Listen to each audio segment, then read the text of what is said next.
Now, evaluation of profitability. So in this case, the construction company is 2.63% of revenue. That's why that's a distortive number. Guess what? They're both exactly the same as a percentage of gross profit or gross margin. And the reason why being a business that has this much flow through, I want them evaluating their profitability against gross margin, not against revenue, because it's just nonsensical. This business, there's an art to determining is it the 14 or is it the 18. It's the 14% against revenue if this 900,000 I had to subcontract because I lacked the capacity to do it, but it was within my skill set to do it. So if I have a big influx of clients and I got more tax returns that I can do, I go outsource to another firm to do $900,000 worth of work. Well, we do that work. I just didn't have enough people. Okay, well then I basically lost 4 points of profitability because I had to outsource it. Now, you look at the 18%, if this 900,000 is some service that you don't want to do, you're the billing face to the customer, but you basically are just a coordinator with some other provider who does that service and you don't do it. So is that clear on kind of when you use one or the other? Yes, sir? You said earlier that the engine needs to meet the chassis. Is there a particular percentage that you've got to look at to say, you know, what tells you if you're in the right percentage or not? Typically what tells you if you're in the right percentage is based on your known availability of work, can I meet 10% profitability? So that's kind of your first rule of thumb. So if I'm building a model, you can tell me you can start with the engine and tell me what work you have, and I can evaluate it against your chassis to see if that's going to produce 10% profit. If it doesn't, we have to go to the chassis and say, what can we adjust here based on this known level of work? The most dangerous gamble that you're going to take in business is when your chassis is too big for your engine and you think you can grow into it. Now, it's possible, but it's a low probability of success. We call that stage 1 denial, is when you have more chassis expenses than your engine can support. You're going to tell yourself that for a while until you live with it, with that knowledge for a month or two, and then you're going to come back to us and say, you know, I really need to cut some people that I thought I really had to have. And that's the unfortunate reality. Yes, ma'am? What if your business is in flow? So there's sometimes when the chassis is bigger than the engine, and sometimes you're constantly claiming people that I counts. Yeah, that's a good point. So you have to determine, so one, you've got to create a chassis that does not kill you in the depths of the trough. So if you have a cycling business throughout the year, some upswings and downswings, I mean, ours is a good example. So we have a tax filing season in spring and a fall tax filing season. And so our labor efficiency ratio needs to be 2.25 during the tax seasons, and it needs to be 1.8 outside of tax season. And that will get us to 10% profit. We've modeled that out. We know that that's an absolute fact. And so if I get too much chassis in there, then I know that that doesn't work. So in our case, I mean, it's our chassis is not ever a problem. It's getting our people to push out the available work and be productive in those downtimes. Because here's the thing. When you're slammed, everybody's really good at kind of jumping to it and getting things out. Now, I always said, you know, if I could get our people to work like they do during tax season, I mean, we'd be phenomenally profitable. Well, the problem is people can't work at that rate all the time. And so, but you make your money by when times are slow, do people take the task and expand it into the time available? That's the human condition. And you've got to manage that to where that's not the case. As I tell people, get it done, and I'd rather you be sitting here twiddling your thumbs, being available for something else to come along, rather than I'm slow, and I got some things and I'm just not really pushing to get them done, because all of a sudden new work comes in and you still got the old work that you could have gotten done but you didn't get it done. Anybody ever had that problem? Yeah, that's reality. But that's the power. Once you establish these labor productivity measurements, people have something to aim at. A man who aims at nothing hits it with amazing accuracy. So if your employees don't have something to aim at, they don't know what non-productive means. And our team, we produce this labor efficiency data point every 2 weeks.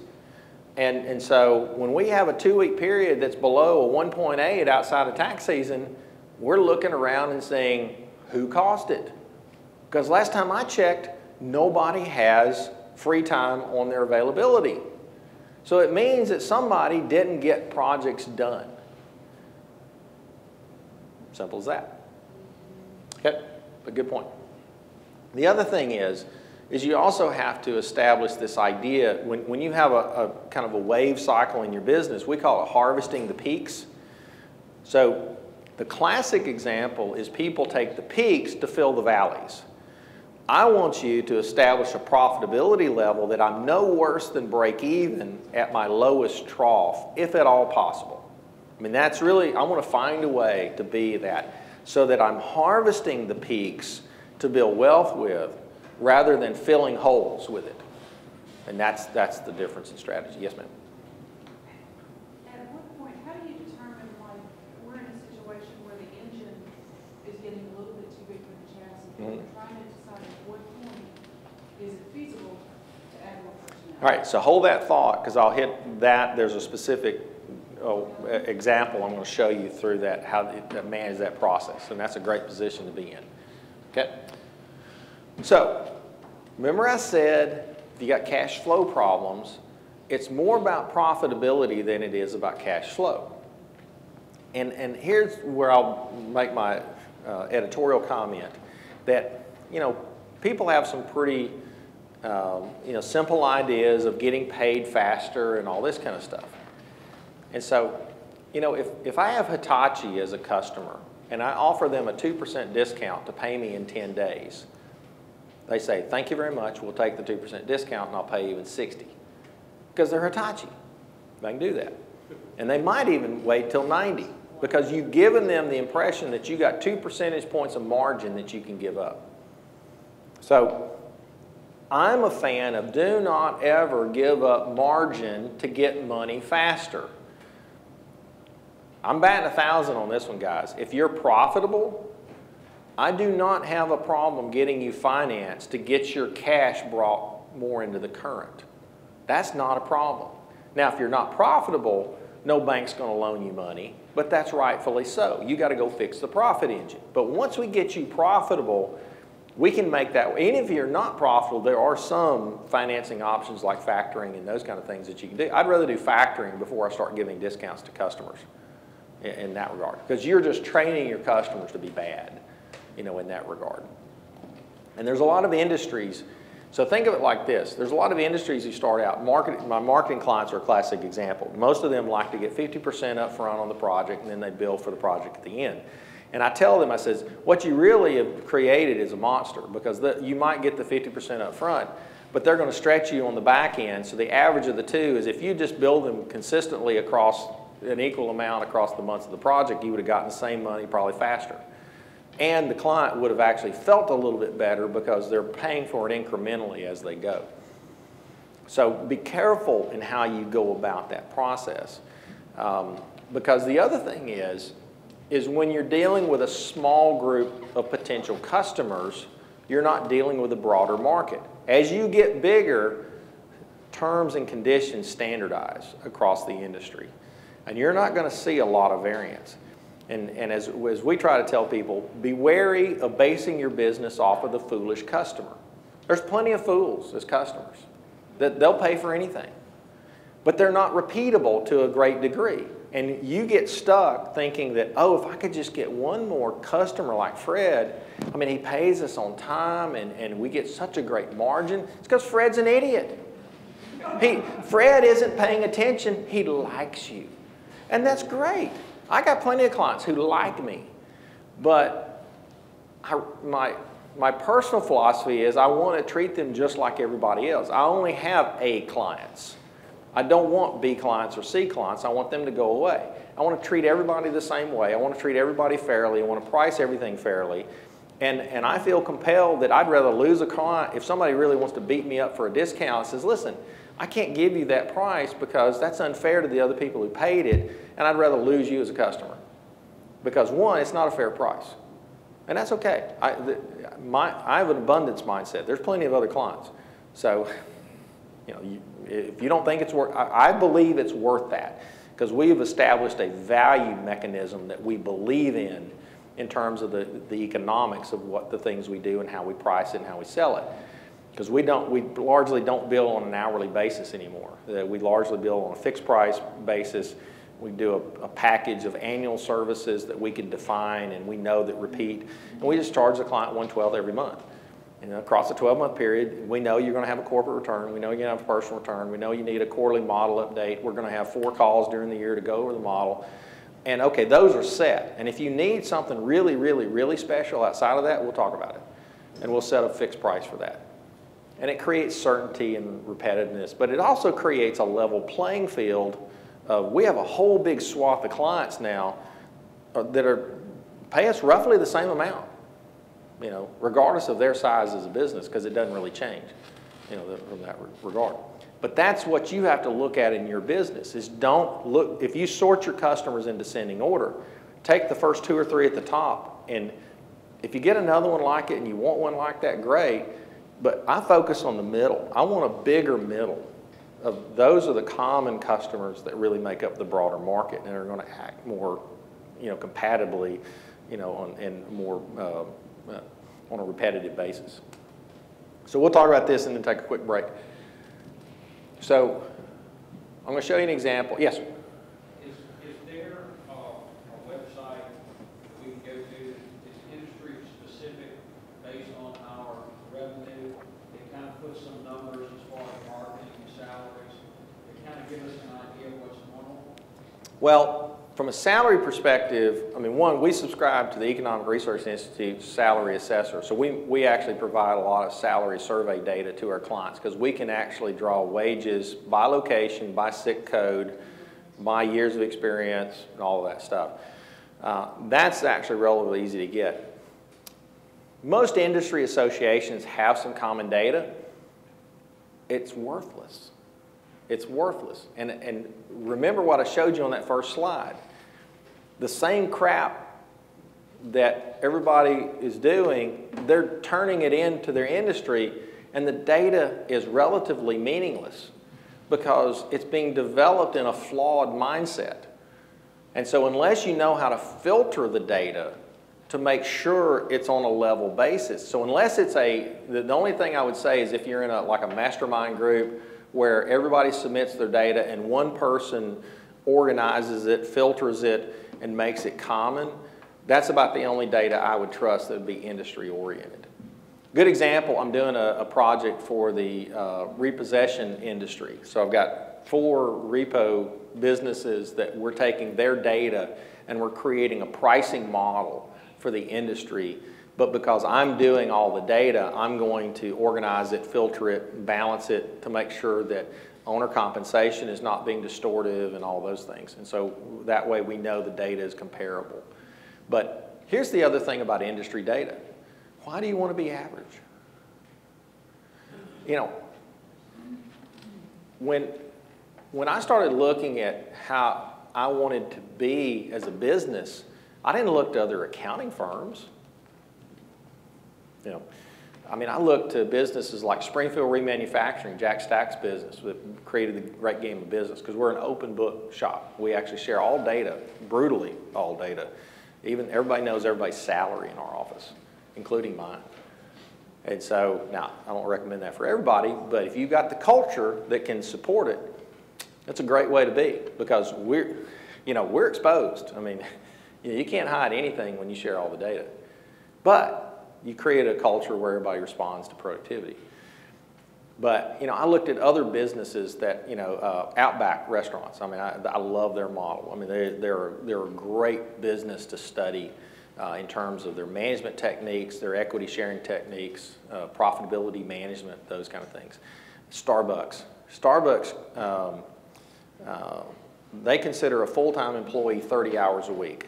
And this is important, so you guys take note of this. 30 hours a week is a full-time employee. Now, they can schedule that person up to 40 hours a week if they need to. So think about your business. If you could expand your labor capacity by 25% without paying an overtime premium, do you think that would be worth something to you? Just by scheduling? And oh, by the way, you know, if you've got a point of sale system, there should be no mystery as to what your customer patterns are. You know what Mondays look like. You know what Tuesdays look like. You know what holidays look like. It's not a mystery, folks. It just takes somebody to stop, make an assessment, and plan for it.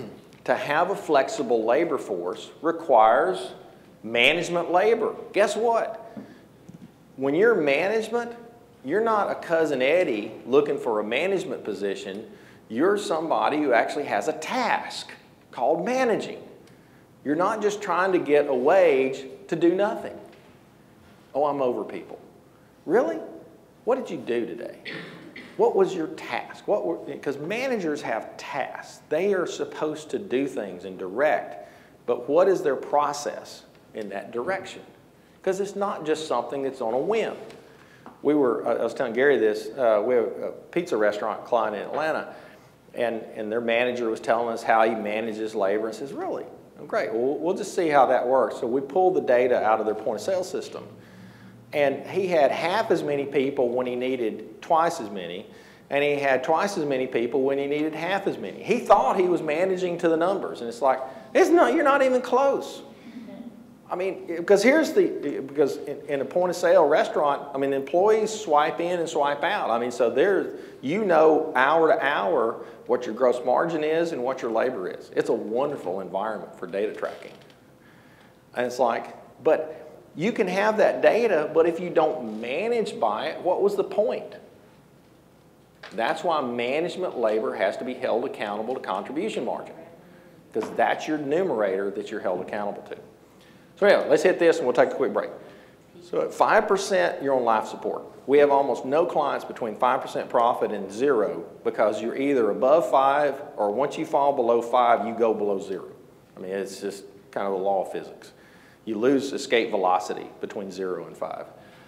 10%, you're a good business. So we think 10% is kind of the new break even. You're not there unless you're at 10% profit. 15%, take it while you can get it. Because anything above 15%, the market will find a way to compete. The market's not stupid. They have a sense of whether or not you're being successful.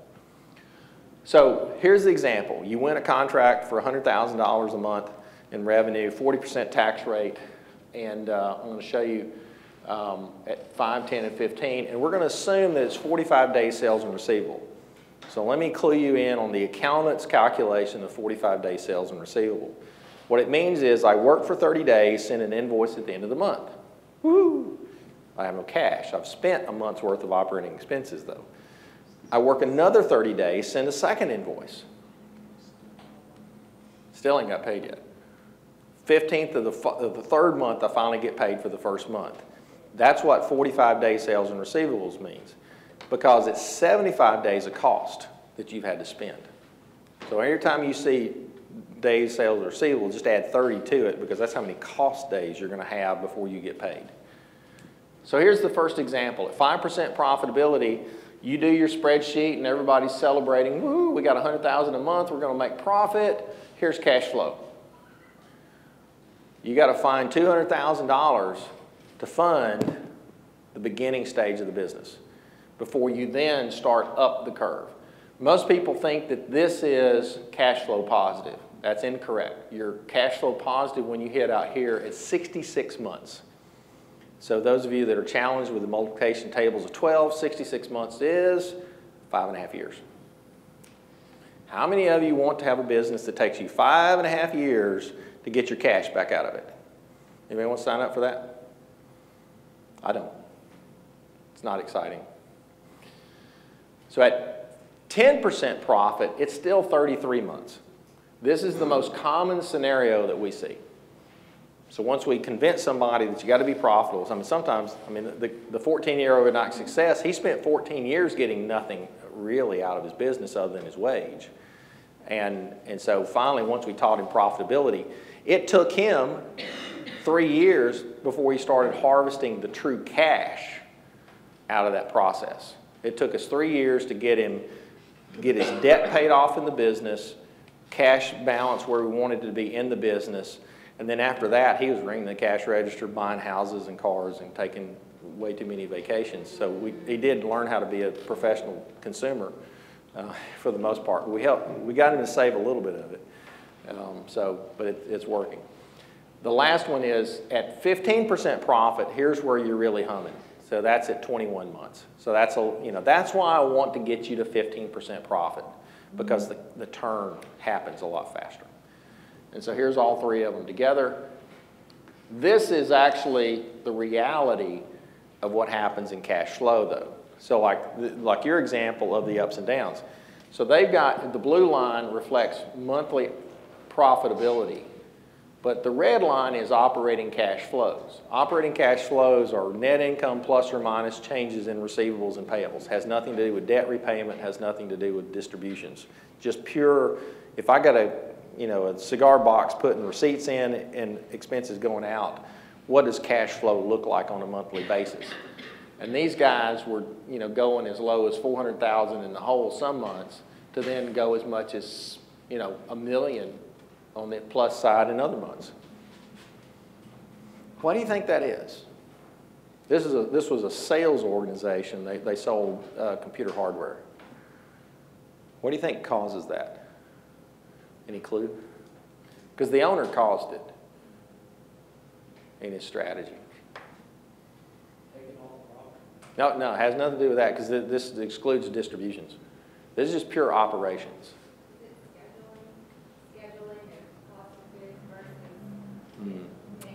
No, it's based on incentives paid to salespeople. So if you have a quarterly incentive paid to salespeople, do you think that they bunch their sales activity on a quarterly basis? So if you have all of your sales coming in the last 2 weeks of a quarter, do you think it distorts the cash flow? I mean, it counts for a sale that month, but it was a Hail Mary right at the end. And so it creates this massive distortion of negative cash, because when I have the initial sale and my customer takes 60 days to pay me, but I have to pay my vendor in 45, that causes a little bit of a problem. So be careful how you set incentives up to encourage people to do the right things. So, if I have a quarterly sales goal for my salespeople, do you think they sell evenly every week of the quarter? No, they're human. They're salespeople. They wait until the last 2 or 3 weeks and they try to, do a Hail Mary.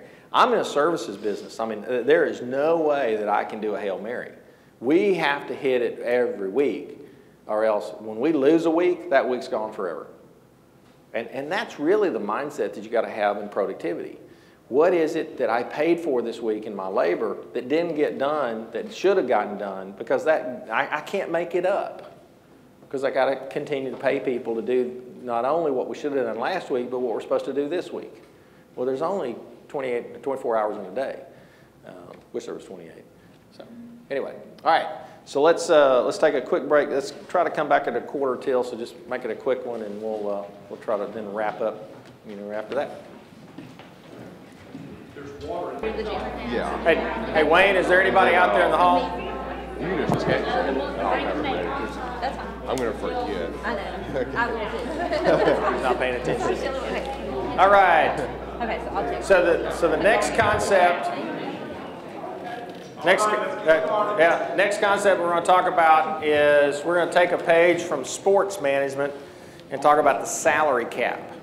So I'm going to presume that you guys are all faithful New Orleans Saints fans. Unfortunately, in the book, I use the New England Patriots as my example. But this actually applies to everybody. The Saints have been a good example of this as well. But So in essence, all 32 NFL teams pay exactly the same amount of wages. I don't know if you knew that or not, but it's a concept that they built into the labor agreement called salary cap. Well, believe it or not, every business, we believe, has a salary cap. Because fundamentally, once you have the revenue that's being delivered, you've got your direct cost, you know, the other non-wage factors in the business, believe it or not, those are the costs that are not that dissimilar. You might get a few points here or there.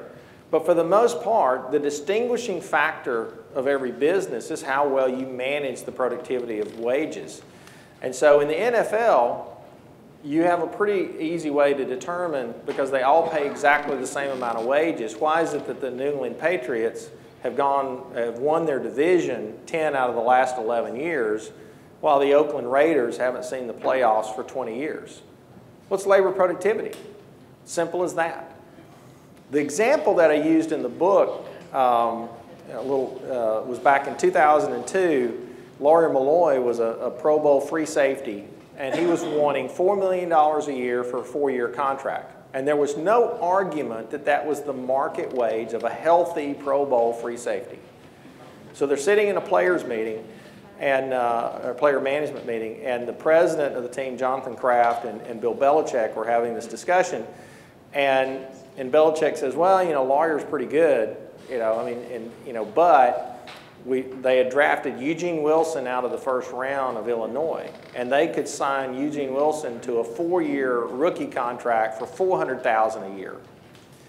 And so Belichick said, well, I said, the kid's good, but he's not as good as Lawyer.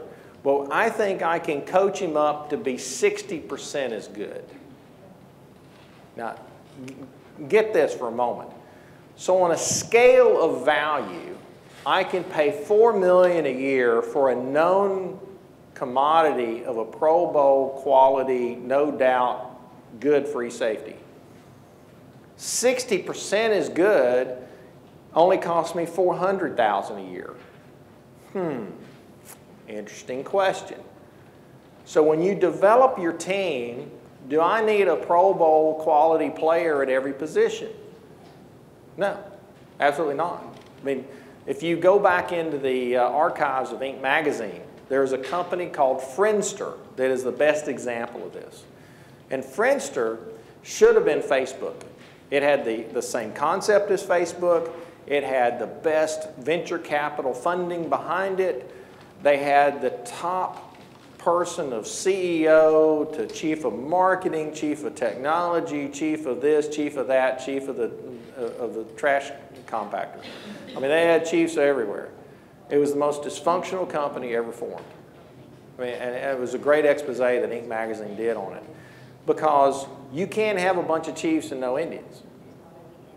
And when you don't, you're not ready for that, you know, process. Well, economically, you can't afford chiefs at every position either. And so what the Patriots decided was they cut Lawyer Malloy. They didn't even trade him. They couldn't, you know, they just let him go. And they took the other $3.6 million and spread it around to other positions on the team. And they end up going to the Super Bowl that year and winning it. Lawyer Malloy goes to Buffalo, never to be heard from again. So he got his $4 million a year for 4 years. So when you're dealing with your employees, have any of you experienced this process of they're wanting this big salary? And you may look at it and say, well, the market probably says they're worth that big salary. But does it fit in your business? Does that person, you know, the concept of lifetime employment, just go study the Japanese economy that's been, you know, in stagnation for the last 20 years.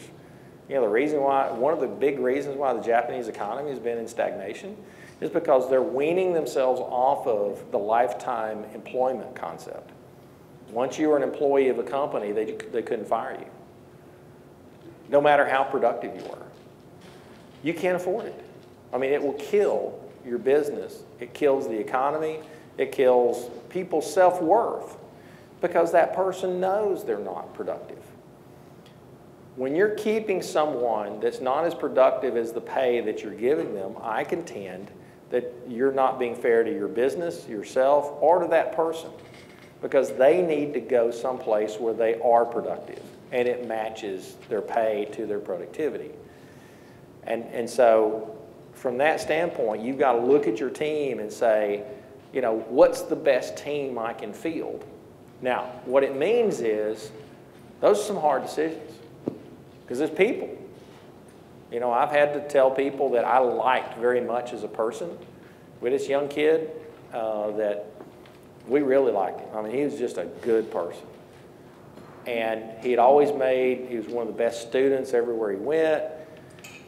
And we brought him in as an entry-level accountant. And he just struggled because he was intimidated by the talent of everybody around him. And he was not used to not being the most talented person on the field. He played sports. He was a very good soccer player and all that. And I think it just got in his head that he just struggled. And finally we said, you know, hey, you know, this isn't for you.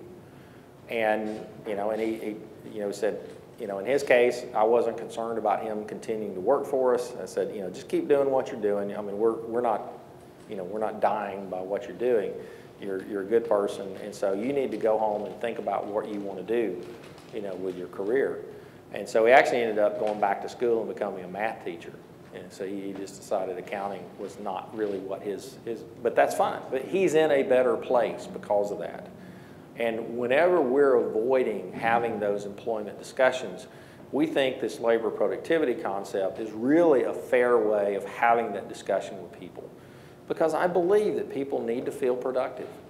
I mean, I'm kind of personally not even in favor of retiring. I'm not a retirement guy. I mean, I intend to do this as long as I have brain cells to do it. Now, I might go loony, you know, at some point, and they have to put me in the home. But I kind of buy into this productivity mindset. I always want to be doing something productive with my time and talents. But whatever your philosophy is, I can tell you from an employment management standpoint, we think this is a real huge way to deal with your team. So I'm going to give you a simple exercise to go home and do to your own business. So we're going to call this the $1 Million Makeover. So I've even simplified the P&L. This doesn't even have 8 lines of input. It has 3. So we've got revenue, wages, and everything else. And so, I mean, I think everybody in here can manage that. So you know what your revenue is. And so if you're doing $1 million in revenue, the goal is I want you to make 10% profit. So the first step is that means I got $900,000 left to spend. Well, out of that $900,000 left to spend, the first thing I'm going to ask you is go look at your data from the last 12 months. Count up everything that you spent other than wages. And when I say wages, not the payroll taxes, just pure salaries. What did you spend other than salaries, and plug that number in? So if that number was $400,000, then that means that your salary cap is $500,000. If you're paying $600,000 in wages, that kind of is an indicator of where your problem is. Now, I know that sounds like rocket science, but I mean, it's really that simple. I had this exact example with a client of mine that was an IT firm, and I delivered their tax return, and he was happy that they broke even. And I said, no, this is not good. He says, you know, this may strike you as kind of an odd statement, but the #1 key performance indicator of wealth creation is how big of a check you wrote to the IRS last year.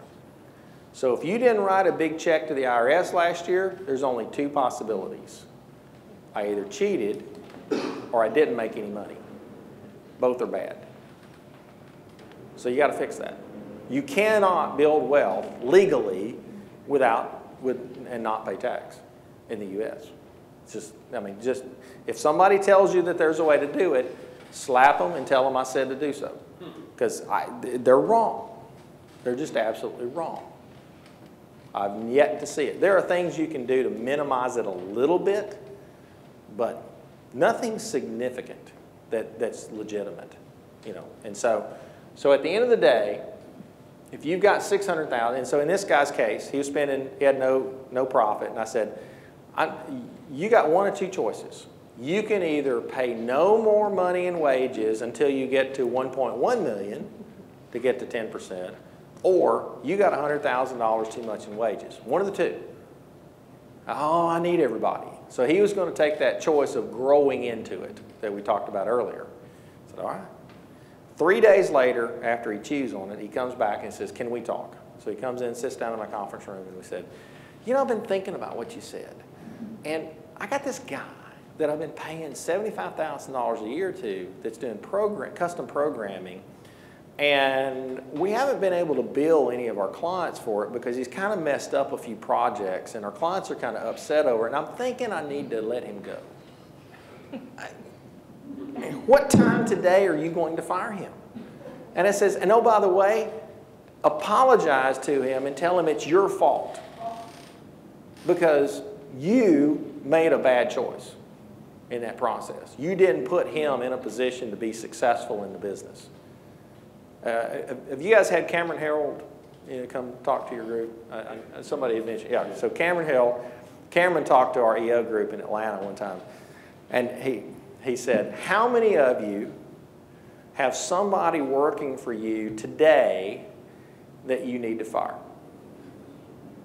You know, so so here's actually the way he phrased it. How many of you would enthusiastically rehire every person working for you today? And only about a third of the room raised their hand. And he says, now, the rest of you, you need to go home today and terminate those people that you wouldn't enthusiastically rehire. And you need to apologize to them because it's your fault. And it is. We either failed managing them, we failed in the selection process, we failed in the leadership process. Pick one of the three. But it is our fault as the owner that they're not successful. But that's fine. That doesn't mean you keep them.